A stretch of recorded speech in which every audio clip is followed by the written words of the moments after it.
ملکہ زبیدہ جو ہے یہ ہارون الرشید کی بیوی ہے، لیکن اتنی صالحہ تھی کہ جب ہارون الرشید نے چاہا کہ میں اس سے نکاح کروں تو اس نے کہا کہ میں اپنی مرضی کا حق مہر لوں گی۔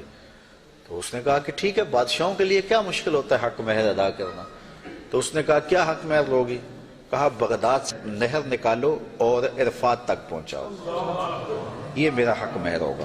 اور یہ بڑا مشکل کام تھا، اور اس کے لیے اس زمانے میں جو ہے وہ کتنے پیسے خرچ آئے، اور وہ نہر نکالی گئی۔ اور جب وہ نہر جاری ہو گئی تو جو خادم تھے انہوں نے آ کے حساب پیش کیا ملکہ کو کہ یہ اس کا حساب ہے، اتنے پیسے خرچ آئے ہیں۔ تو نہر کے کنارے جب وہ دورہ کرنے گئی، دیکھنے گئی، تو انہوں نے حساب پیش کیا، تو اس نے کاغذ پھاڑ کر کے نہر کے اندر ہی پھینک کر کے کہا ترکنا الحساب الی یوم الحساب، ہم اس کا حساب یوم حساب پہ چھوڑتے ہیں۔ تو وہ نہر پھر جب تک یہ جدید ذرائع نہیں آئے تھے تو حاجیوں کے لیے سیرابی کا باعث بنتی رہی، اور نہر زبیدہ کے آج بھی اثرات جو ہے وہ میدان عرفات کے اندر دیکھے جا سکتے ہیں۔ تو یہ بغداد سے چلتی تھی نہر اور مکہ المکرمہ تک پہنچتی تھی، اور یہ حق مہر تھا زبیدہ خاتون کا۔ اور یہ زبیدہ خاتون جو انتہائی نیک اور صالحہ خاتون تھی، یہ حضرت بہلول دانا کو ڈھونڈتی رہتی کہ ان سے کوئی دعا مل جائے، کیونکہ یہ مجاذیب میں سے تھے۔ مجذوب وہ ہوتا ہے کہ تجلیات کے وفود سے جس کا شیشہ عقل ٹوٹ جائے، اور وہ جو کہہ دے اللہ وہ کر دے۔ فرمایا صحیح حدیث میں ہے رب اشعث اخبر مدفوع بالابواب لو اقسم علی اللہ لابر، بہت سارے لوگ ان کے کپڑے پھٹے ہوئے، حالات پرا گندہ، بال بکھرے ہوئے، لیکن فرمایا انہیں کہیں چھیڑنا بیٹھنا، اللہ کے نام پہ وہ قسم ڈال دیں تو اللہ فوری پوری کر دیتا۔ تو یہ اسی قبیلے کا فرد تھا بہلول دانا۔ ایک دن زبیدہ گزر رہی ہے دجلہ کے کنارے پہ، تو بہلول مٹی کے گروندے اپنے ہاتھوں اپنے پاؤں پہ بناتا ہے اور گرا دیتا ہے۔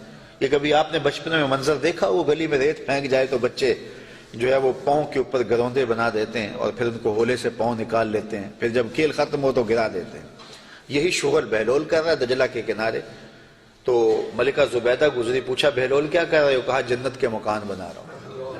کہا بیچتے ہو؟ ہاں بیچنے کے لیے بنا رہا ہوں۔ کتنے کا؟ کہا کہ 10 روپے کا، فرض کرو 10 روپے کا ایک مکان بیچ رہا ہوں۔ 10 روپے کیا ہوتے ہیں؟ اس نے 10 درہم نکالے، بہلول کو دیے۔ بہلول نے پیسے دیکھے اور دجلہ میں پھینک دیے، اور ایک کے گرد دائرہ کھینچ کے کہا یہ تمہارا ہوا۔ پیچھے سے بادشاہ گزرا تو اس نے بہلول کو دیکھا ایسی شغل میں لگا ہوا ہے، پوچھا کیا کر رہے ہو؟ کہا جنت کے مال بنا رہا ہوں۔ تو کہا بیچتے ہو؟ کہا ہاں بیچتا ہوں۔ کتنے کا؟ 10 روپے کا۔ بادشاہ مسکرا کے گزر گیا، دیوانہ ہے، موج میں لگا ہوا ہے۔ اچھا خیر، جب رات پڑی بادشاہ سویا، کیا دیکھتا ہے جنت میں ایک خوبصورت محل ہے کہ اس نے کبھی ایسا محل دیکھا ہی نہیں تھا۔ شوق ہوا کہ اس کو اندر سے دیکھو، کیونکہ بادشاہوں کی خواہش ہوتی ہے۔ تو جب آگے بڑھا تو لکھا تھا ملکہ زبیدہ، اشتیاق اور بڑھا۔ تو پھر آگے بڑھنے لگا، دربان نے روک دیا، کہا یہ میری بیوی کا ہے۔ کہا دنیا کے ضابطے اور ہیں، آخرت کے ضابطے اور ہیں، اجازت کے بغیر نہیں جا سکتے۔ اتنے میں آنکھ کھل گئی، بادشاہ بے چین ہو گیا کہ کون سا اس نے نیک عمل کیا ہے کہ جنت میں اس کے نام کا محل دیکھا ہے۔ تو اس نے ملکہ کو بیدار کیا اور کہا کہ کیا ماجرا ہے کہ میں نے یہ خواب دیکھا؟ اس نے کہا میں نے تو کوئی خاص عمل نہیں کیا، وہی معمول کی عبادتیں ہیں، وہی نیکیاں ہیں۔ ہاں یاد پڑا، آج میں گزر رہی تھی راستے میں دجلہ کے کنارے، بہلول بیٹھا تھا اور وہ محل تعمیر کر رہا تھا، وہ گروندے، اور کہہ رہا تھا یہ جنت کے محل ہیں۔ تو میں نے کہا کہ ٹھیک ہے، اپنی موج میں ہے، تو ایک میں نے اس سے خرید لیا تھا۔ بادشاہ سر پکڑ کے بیٹھ گیا، وہ تو مجھے بھی کہتا تھا، اور میں دیوانے کی بھیڑ سمجھا اور آگے گزر گیا۔ اگلے دن بادشاہ قصدن گزرا، ہارون الرشید قصدن گزرا، اور دل میں تھا کہ آج بہلول اسی شغل میں دوبارہ مل جائے تو کیا اچھا ہو۔ اگلے دن دیکھا تو بہلول وہاں بیٹھا ہوا ہے اور وہی کام کر رہا ہے۔ بادشاہ خوش ہوا، کہا بہلول کیا کر رہے ہو؟ اب دل دھڑک رہا تھا کہ جواب کل جیسا ملے۔ کہا جنت کے محل بنا رہا ہوں۔